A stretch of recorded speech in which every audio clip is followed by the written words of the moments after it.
मुंबईचे तत्कालीन governor George Lloyd यांनी मुंबईतील कामगारांच्या निवासाची सोय सोडविण्यासाठी बॉम्बे डेव्हलपमेंट डिपार्टमेंट अर्थात BDD स्थापन करून त्याअंतर्गत वरळी, नामजोशी मार्ग, परळ, नायगाव व शिवडी या ठिकाणी चाळी बांधण्याचा निर्णय घेतला होता।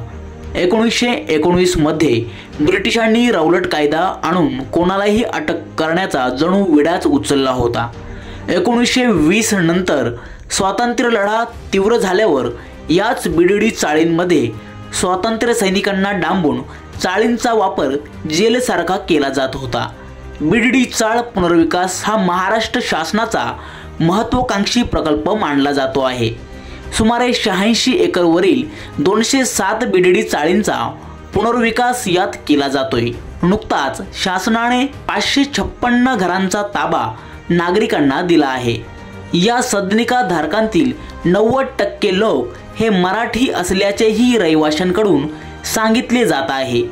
160 फुटांच्या घरात आयुष्य काढून आता प्रशस्त घरात जाताना त्यांना जणू आभळच ठेंगणं झालं आहे। येतोय बिल्डिंग बघते वेळेस मला आनंद झाला, खूप आनंद झाला। अगदी एवढा आनंद झाला की गगनात मावण्याचा झाला, खूप आनंद झाला। आता 500 स्क्वेअर फीटचं आहे, 2 बेडरूम आहे। तर आता आमची फॅमिली मोठी फॅमिली, म्हणजे आम्ही अजून पण जॉईंट फॅमिलीमध्येच राहतो। माझा भाऊ, त्याची बायको, त्याची मुलगी, माझी बायको, माझा मुलगा, माझे पेरेंट्स, आम्ही सगळे एकत्र आहोत। तर त्या 160 स्क्वेअर फीटमध्ये आम्हाला ते ॲडजस्ट करणं इम्पॉसिबल होतं, म्हणून आम्हाला एक दुसरी रूम भाड्याने घ्यायला लागायची। पण आता इथे ते करायला लागणार नाही, आम्ही सगळे एकत्र राहू शकतो। तर डेफिनेटली हे खूप चांगलं झालेलं आहे, ॲटलिस्ट आम्हाला तरी ते खूप खूप चांगलं झालेलं आहे, कारण आम्ही एकत्र राहू शकतो। आणि जॉईंट फॅमिली ज्या आता शक्यतो दिसत नाही, पण आम्ही ते अजून बिलीव्ह करतो आणि आम्ही एकत्र राहतो, त्याच्यामुळे आम्हाला नक्कीच त्याचा फायदा होतो। हा जो प्रोजेक्ट आहे म्हाडा कंपनीने केला, म्हाडा आपला गव्हर्नमेंटचं देश असल्याचं म्हाडा या नोडल एजन्सीने टाटाला हा जो प्रोजेक्ट दिलेला आहे आणि टाटाने हा उत्तमरित्या केलेला आहे, तर त्यामुळे आम्हाला मानसिक तर समाधान आहे, पण आनंदही द्विगुणित आहे या गोष्टीमुळे। सर्वात महत्त्वाचं म्हणजे आम्ही 160 चौरस फुटाच्या घरात आम्ही 4 भावंड, आई वडील, आजी असे आम्ही 6-7 माणसं राहतो। हा नवीन ट्रेंड आलेला आहे, लोक म्हणतात आम्ही सोबोमध्ये राहतो, सोबोमध्ये साऊथ बॉम्बे असं म्हणतात, त्याच्यामुळे नक्कीच हा बदल आहे। पहिले BDD चाळ म्हणत होती, आता लोक साऊथ बॉम्बेला सोबो म्हणायला लागलेली आहे, तर त्याच्यामुळे हा नक्कीच बदल आहे असं म्हणायला लागेल तुम्हाला। खूपच छान वाटतंय, म्हणजे आई वडिलांनी तर पूर्ण त्यांचं आयुष्य तिकडे घालवलं, आमचा पण जन्म तिथलाच, तर आम्ही पण तिथेच राहायचो।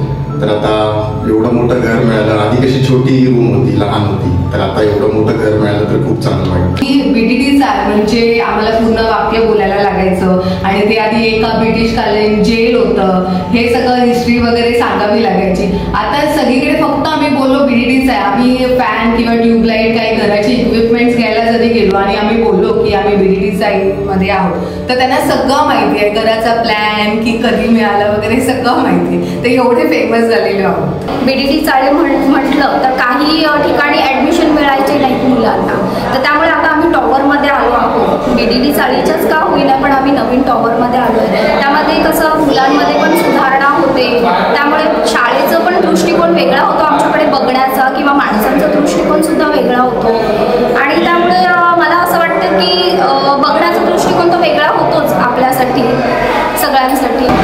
मराठी परंपरा इथेही तितक्याच ह्याने जपली जाईल। इथे पण सगळे सण उत्सव साजरे केले जातील। आता तुम्ही खाली बघताय ना, गणपतीचा मंडप उभारला गेलाय, त्याचप्रमाणे इथे सगळे उत्सव सगळे होतील साजरे। इच्छा होती माझी नवीन घरात गणपती मला आणायचे आहेत, ती माझी इच्छा पूर्ण झाली, माझ्या नवीन घरात गणपती येणार। पुढच्या पिढीसाठी हे चांगलंच आहे, व्यवस्थित केलेलं आहे त्यांनी, आणि नेक्स्ट फ्युचर त्यांचं ब्राईट होईल असं मला वाटतं।